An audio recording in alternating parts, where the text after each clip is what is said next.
Instagram reels प्रेमी बहू। प्रज्ञा को रील्स बनाने का बड़ा ही क्रेज है और वो दिन भर रील्स बनाती रहती है। खाते पीते घूमते फिरते घर में कॉलेज में रील्स बनाने के कारण प्रज्ञा पूरे कॉलेज में हाईलाइटेड है। जहाँ उसके रील्स सभी को पसंद आते हैं, वहीं मनीषा चिंता में डूबी रहती है। एक रोज जब खाते हुए प्रज्ञा रील्स बना रही होती है, तब मनीषा कहती है, एक मिनट भी चैन नहीं है इस लड़की को। ये नहीं कि खाना तो आराम से खा ले, लेकिन नहीं, अरे थोड़ी देर रील्स नहीं बनाओगी तो आसमान नहीं टूट पड़ेगा। अरे मम्मी, इसी को तो कहते हैं डिटर्मिनेशन। तुम नहीं समझोगी ये सब। भगवान, इस लड़की को सद्बुद्धि दे। जब देखो तब टेढ़ा बाका मुंह बनाती रहती है। मनीषा की बात का प्रज्ञा पर जरा भी असर नहीं होता और वो खाते खाते रील्स बनाती रहती है। दिन बीतने लगते हैं और देखते देखते प्रज्ञा का कॉलेज भी खत्म हो जाता है। आए दिन कोई ना कोई मनीषा को प्रज्ञा की शादी करवाने का सुझाव दे जाता है। सब ठीक ही कहते हैं, प्रज्ञा की शादी कर देनी चाहिए। अपने घर के काम काज में व्यस्त हो जाएगी तो खुद ही ये रील्स और नाच गाना बंद हो जाएगा। मनीषा और प्रेम प्रज्ञा के लिए एक अच्छा लड़का ढूंढने लगते हैं और तभी विकी का रिश्ता प्रज्ञा के लिए आता है, जिसने प्रज्ञा को उसकी रील्स देखकर पसंद कर लिया था। अगले दिन विकी अपने माता पिता के साथ प्रज्ञा के घर पहुंच जाता है और प्रज्ञा साड़ी पहने हाथों में चाय की ट्रे लिए उनके सामने आती है। जब विकी को पसंद है तो हमें भी बहू पसंद है। बहन जी, आप बारात की तैयारी कीजिए। एक बार लड़का लड़की अकेले में बात कर ले तो अच्छा रहेगा। हाँ हाँ, क्यों नहीं। मनीषा विकी को प्रज्ञा के कमरे में भेजती है, जहाँ प्रज्ञा पहले से ही रील्स बना रही होती है।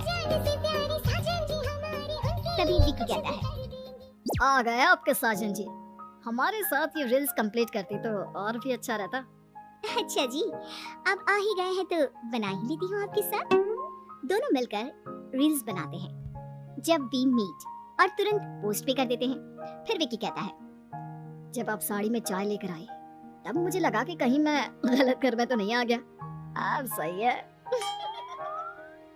दोनों की शादी पक्की हो जाती है और शादी के दिन भी प्रज्ञा रील्स बनाने से चूकती नहीं।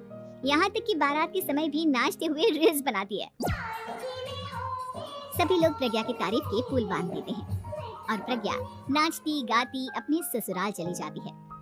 सब कुछ अच्छा चल रहा होता है। प्रज्ञा यहाँ भी दिन भर हर चीज की रील्स बनाती रहती है। लेकिन कुछ दिनों के बाद जब सुनीता कहती है, बहू, ये रील्स के साथ साथ कुछ काम भी कर लिया करो। वैसे तुझे और क्या क्या बनाना आता है? मम्मी जी, वैसे तो सब कहते हैं कि मैं सब कुछ अच्छा बनाती हूँ, लेकिन मुझे लगता है कि मैं मैगी अच्छा बना लेती हूँ। हाँ, कॉफी भी अच्छा बना लेती हूँ और मुंह तो सबसे अच्छा बना लेती हूँ। हैं? अच्छा अच्छा।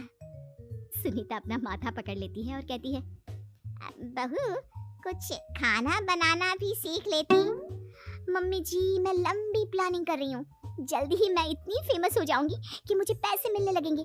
हम दोनों सास बहू राज करेंगे, राज। नौकर काम करेंगी और लोगों की तो लाइन लगेगी हमसे मिलने के लिए। तेरा दिमाग खराब हो गया है क्या बहू? हंसी मजाक तक ठीक है, लेकिन इस तरह घर नहीं चलते। जितना जल्दी हो इस घर के तौर तरीकों को सीख लो।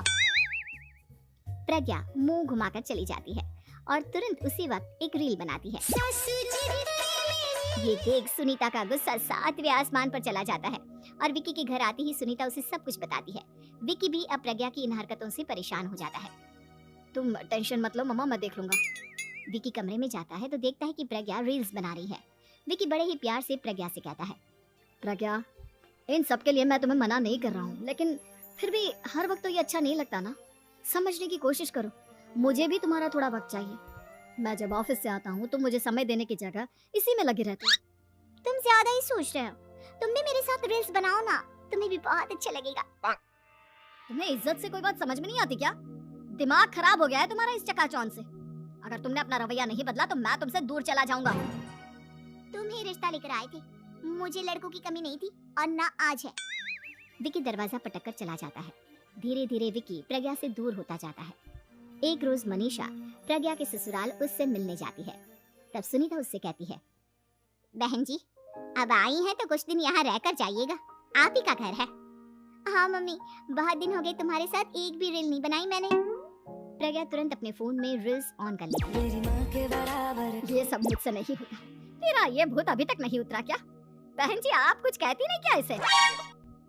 जब आप ही कुछ नहीं कर पाई तो मैं कर ही क्या सकती हूँ, सास तो वैसे ही बदनाम है।